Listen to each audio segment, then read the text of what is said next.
Hey, welcome! This is a video to help you get acquainted with your DSLR camera and start shooting and editing in a matter of minutes, alright? So the first thing I want us to do is make sure your camera is charged. Your charger can come in this format, right? I use the Nikon, so you can use this kind of charger. I see people also charging directly in their camera too. Make sure that it's matching to the photo. There's a little photo in that little door, right? So you match it, make sure it does that little clicking sound, and then you close it. All right, now you're almost ready. You just gotta make sure that your lens is clean. So I always double check on the front and back to see if I see any specks. If I do, I just get a cloth, a nice lens cloth, and clean it, making sure that there's no scratches, and I clean it in here too. But this is a pretty clean lens. So to install the lens, you must make sure that you have some sturdy hands. You must make sure that one hand is directly behind your camera like so, and the other hand is, gripping the lens. And all I want you to do is find the white dot on the camera, find the white dot on the lens. Okay, so we're gonna connect it again, sorry. And then you hear that click, and that's when you connect. So the white dot will be here, and then the other white dot of the lens will be over here at the top. Like if you wanna, for instance, this is 50 millimeter. This is really good for still life, even good for portraiture. But if you wanna use a wide angle, you will disconnect this. Or if you wanna use a telephoto, you will disconnect the lens just by clicking on the button that's next to that lens to release it from the camera. So it's right here. All right, so now I find another lens that I want to use. I'm going to use this telephoto lens. And make sure to hold that little button again and adjust it nice and gently. Once I found the dots, I twist it, making sure that the line is right in the middle, and I hear that lock sound, and that's when I know it's ready to shoot. If your lens comes with a hood, I always like to flip the hood this way. That way it can block any unwanted light that might interfere with your lens and create a haze. All right? Great. Now that you've connected the lens, go ahead and make sure that your SD card is installed. All you need to do is, some SD cards will be on the side of the camera, others will be at the bottom. You would double check, make sure it's also clean. It always needs to be clean so it won't have any corruption taking place. And once you double checked, you click on it, making sure that it's not loose. Then you close the door of that SD card and you're ready to work. Let's talk about exposure. And the first thing I want us to do is just turn on the camera and click on the info button. And that's when you will see your screen turn on, and it will tell you all the adjustments that's already been made.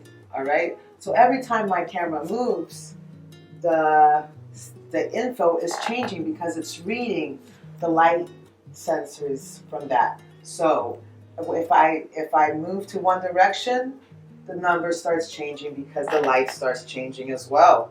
Let's make sure that our camera is set to M for manual to have more of a broad sense of creativity, right? Because if we just put it on automatic, it's automatically gonna shoot like an amateur. You won't be able to grasp some emotion. If you want to take a picture of a shadow, it won't take a picture of that shadow. It will pop up the flash and you will get an overexposed shot.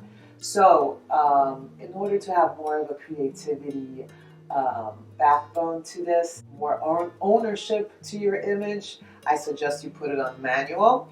And then once you set it off to manual, you will go ahead and play around with your ISO. So if it's daytime, anything between 100 to 800 will be wonderful. You won't get the pixels in the images, the noise in the images.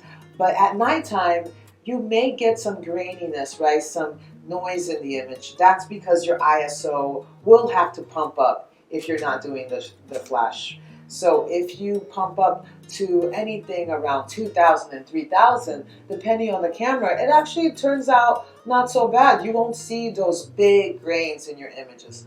But if you tend to go over, you're going to see those grainier shots taking place, okay?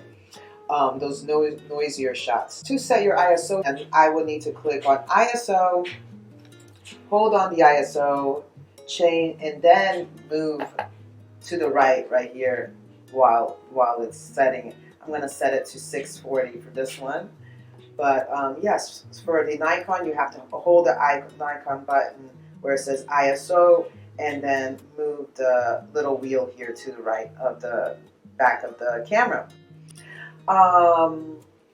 With a Canon, you will need to do that down here where the wheel is down here where it says display. And I believe with the Sony is the same thing. Okay, now we set the ISO, I'll take a picture of my mouse here. Okay, so my mouse is a little bit overexposed. So what I do is I go here and see where I can change that. So I'm going to go ahead and change the shutter speed, and I'm going to keep that ISO at 640. Okay, so I'm going to change the shutter speed and the f-stop. The f-stop is too high for me. I like my f-stop nice and low so the eye of the lens can be real big inside and let more light in. So I'm going to move my f-stop, which is the depth of field, right? The greater the depth of field, the greater the number. The smaller the depth of field, the smaller the number. So I want my depth of field to be nice and milky all around this mouse, but I want the mouse sharp. So what I will need to do is make sure that my depth of field is around the F4 or the F3 or 2. For this one, I'm going to do an F4. And for the shutter speed, I'm going to do it around 180. Then I'm going to focus. Yes, that's a lot better. Very good. So it's all about adjusting where you see the little wheels happening in the front of the camera or the back of the camera. Always make sure when you see the back of the screen that you see your f-stop, which is F whatever number, the shutter speed, which is 1 over whatever number, and the ISO, which is, you're going to see ISO and the number next to it, okay? If you see a bunch of dots going to the left, that means it's underexposed. If you see a bunch of dots when you're reading your images going to the right, that's overexposed. So try to keep your dots as close to the 0 as possible. Make sure to shoot JPEG to start, but definitely shoot RAW so you won't lose details in your images, right? Because when you shoot RAW, all the details are in that. It's not washed out. When you shoot JPEG, it's just something quick for you to shoot and send it to a friend or something. But if you want to take it seriously, shoot in RAW and then convert it. Speaking of conversion, once you're done with taking your images, you will then take your SD card out, or you can connect it to a card, an image reader here next to the camera, right? Or under the camera, depending on the camera. You will pop this in your computer card reader, and once those images are popped in, that's when you will be able to import it to like a Lightroom or a Photoshop.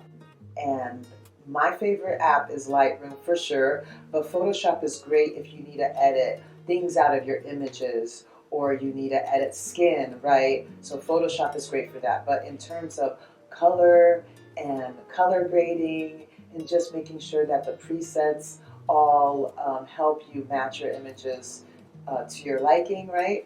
Then I suggest Lightroom. Lightroom is way much easier than Photoshop when it comes to that. Once you've edited your images in Lightroom, then you are ready to export and share or export and print. So that's when you are able to change your raw images to JPEG. So if you need to send it Instagram, a printing company, always send it over as a JPEG. But shoot it as a RAW so you can get as much details as possible.